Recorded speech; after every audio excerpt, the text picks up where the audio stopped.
Welcome to another episode of Three's a Crowd.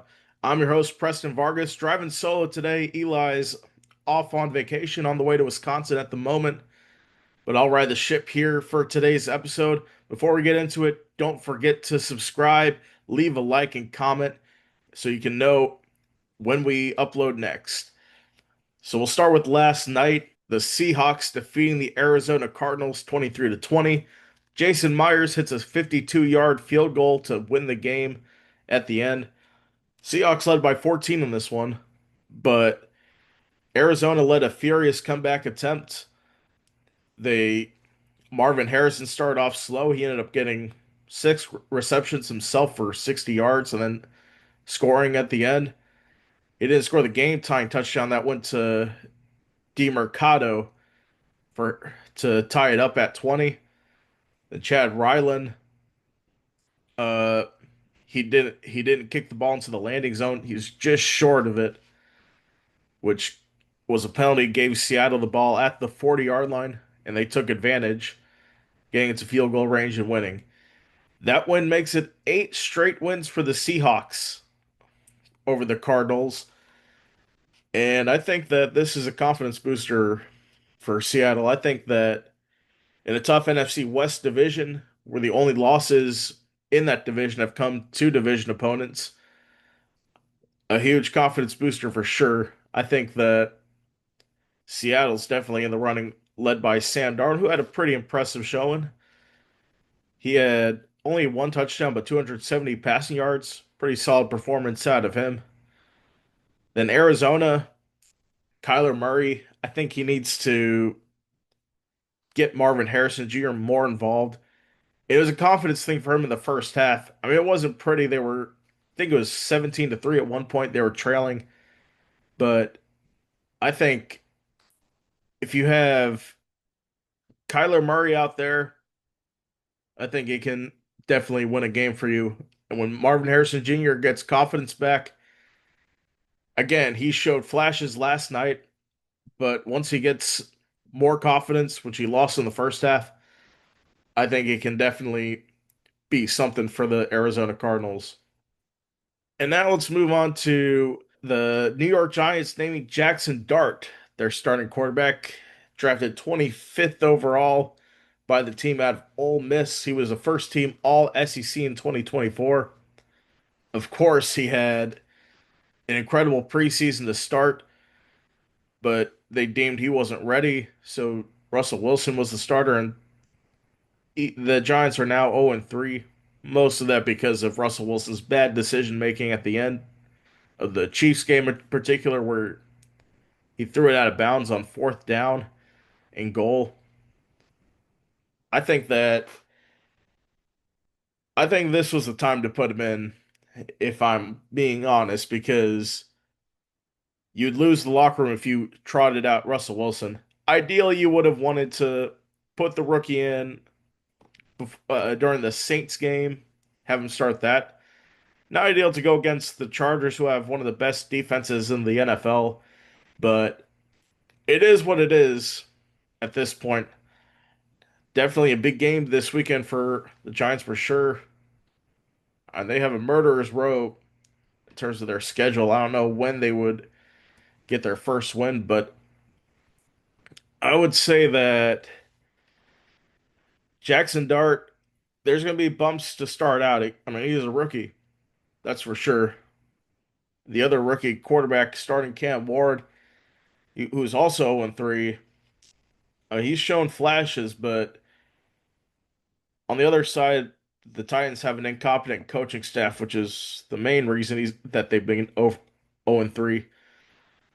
But I think that for the Giants, if it's not this week, which I don't think they're going to win this one, then I think that it's going to be the Saints where they'll find their first win.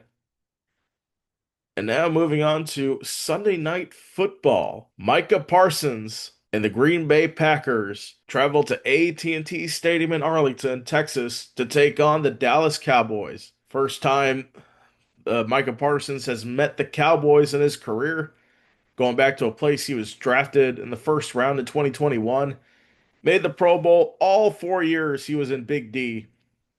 Was one of the big vocal leaders in that locker room. And obviously, you know why he's on the Packers now. Couldn't get an extension done. Jerry Jones dragging his feet on this, but definitely Micah Parsons should be he should be set to have a big game this weekend against the Dallas Cowboys. I think as a Bears fan, I'm hoping the Cowboys can somehow, some way find a way to win this game. But unfortunately, I think it's going to be the Green Bay Packers winning this one. And the keys for the game, Dak Prescott, I think he needs to have a big game as well. You're missing CeeDee Lamb. He got hurt last week against the Bears, but if Dak Prescott can lead the team and not take the amount of sacks he did last week against the Bears, I think that Dallas has a chance to win this game. Now, their defense needs to tighten up. I'm not really sold on Green Bay's offense. I mean, last week they lost to the Browns on the road after holding a 10-0 lead. I mean, the Packers need to do better than what they did last week. But if the Cowboys can get George Pickens involved, Javonte Williams looked good last week. Definitely see a path for Dallas to win this one. And now we'll preview our NFL game of the week. And that is Philadelphia taking on Tampa Bay down it at Raymond James Stadium. Now, both teams off to a 3-0 start.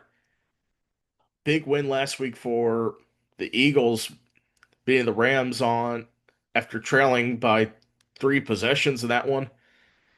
And the Rams had, like I said on Monday, the Rams had a lot of opportunities to put that game away, but Jalen Hurts led the team to a comeback win. I think that they showed that they still had the heart of a champion. And on Tampa Bay's side, Baker Mayfield, man, has he resurrected his career. I mean, leading the comeback in Atlanta in week one, and then leading a comeback against the Texans on the road. In the home opener, even though they almost blew it toward the end with that blocked field goal return for a touchdown, Baker Mayfield still on a led the charge for a comeback win. And I think that's crucial. Now the weather is going to be hot this down in Tampa this week, but I think this will come down to whoever has the ball last. If Jalen Hurts has the ball last and he's trailing, I think you have AJ Brown, Devonta Smith in your disposal with Saquon Barkley, even though he's having a down year this year, but still a solid effort by him. Not the worst season of his career, but not the best. If Saquon Barkley gets involved, and then all your other receivers, the Eagles win that game for sure. But if you're Tampa, you lost Mike Evans for a few weeks. It looks like he's listed as doubtful right now, but I don't think he's definitely not going to play this week. He's expected to be out 4 weeks from what I've heard with that hamstring injury. Emeka Ibuka has been the guy for the Bucks. I think he's definitely in line to take over as the number one receiver for the Bucks once Mike Evans retires, because I think Mike Evans he's in his 30s for sure, early 30s. He's not getting any younger, but yeah, I think that the Bucks should be solid here. And like I said, it's going to come down to the last possession. Another game I'm looking at in the 425 window, Baltimore Ravens and Kansas City Chiefs. Now, who would have expected this? Both teams to be 1-2 entering this game. Winner goes to 500 at 2-2, and the loser digs themselves into a deep hole at 1-3. Now, Patrick Mahomes and the Chiefs, I think that he needs to. He won last week against the Giants, but You lost to the Chargers week one. Week two, you lost at home to the Philadelphia Eagles. I think you definitely have to get something here, especially with the Los Angeles Chargers already out to a 3-0 start to the season. You don't want to dig yourself out of that hole. And the rest of the division is 1 and 2. I mean, the you have to win that game for sure. And then the other two teams in that division, the Raiders play the Bears, which by looks of last week, I think should be a win for the Bears. And then you have the Broncos taking on the Bengals. And that's a winnable game for them, especially since the Bengals don't have Joe Burrow and looked horrible against the Minnesota Vikings. But Baltimore on their side, they had chances to win against the Lions last week on Monday Night Football, and they're coming off a short week. And then they should have had it against Buffalo week one. That's another conversation for a different time. It's not like these two teams are bad. Their losses came to some pretty great opponents, but this game's definitely the one where you don't want to fall into a 1-3 hole. Both teams will have desperation for sure. And then moving on to our college football game of the week, we have Oregon and Penn State from Happy Valley, a big whiteout game at night from State College. Number three versus number six, a great game here on Saturday night. The first real test for both teams, I should say. I mean, Penn State had the murderer's row of FIU, Nevada, Villanova. I mean, they've had it easy. Their margin of victory for the first 2 weeks, 34 nothing to FIU, 52-6 to Villanova, 46-11 to Nevada. Let's just say they weren't struggling. Tonight is their first real test against Oregon, who they've played. Montana State to start blew them out. Oklahoma State, which they're a sorry program right now, they beat them 69-3. And then Northwestern on the road, which who thinks Northwestern's really anything? And then the battle for the state of Oregon against Oregon State blew the doors off them 41-7. Oregon State's basically a group of five team at this point. They lost their power conference status. So, yeah, the first real test for both teams. I think this will be a great one. And we'll go into our game picks now. We'll start with that game, Oregon State and Penn State. And for that game, I took Oregon in that one. Now, Eli, even though he's not here, he still sent me in his picks, and he picked Penn State in that one. And now we'll go for the rest of the field. The USC Trojans and Illinois finding a line in the big noon kickoff spot. For that game, I'm taking USC. They're 4-0 to start, and after that big blowout loss from Illinois at Indiana, I think Illinois is pretty much done for. And then Eli picked the USC Trojans as well. Then the Notre Dame Fighting Irish taking on the Arkansas Razorbacks. Notre Dame getting their first win of the season. And then Arkansas losing on the road at Memphis in a shocker. I'm taking the Notre Dame Fighting Irish. Sam Pittman is definitely on his way out as the Razorbacks head coach. And Eli took Notre Dame as well. Big Ten matchup, Rutgers and Minnesota. Both teams have one loss. Rutgers 3-1, Minnesota 2-1. I'm going to take Rutgers on the road, and Eli did the same thing. And now my undefeated UCF Knights in their first Big 12 game of the season, traveling to the preseason favorite Kansas State Wildcats, who are off to a 1-3 start on the season. Only win coming against the North Dakota, but Let's see who Kansas also lost to. They lost to Arizona on the road. They lost to Army at home. And quite frankly, they should have lost to North Dakota at home as a ranked team. So this is no question for me. Give me UCF in this one. And of course, Eli says UCF as well. And then staying in the Big 12, staying in the Sunflower State, Cincinnati taking on the Kansas Jayhawks. This is an easy one for me. I'm taking the Kansas Jayhawks, and so does Eli.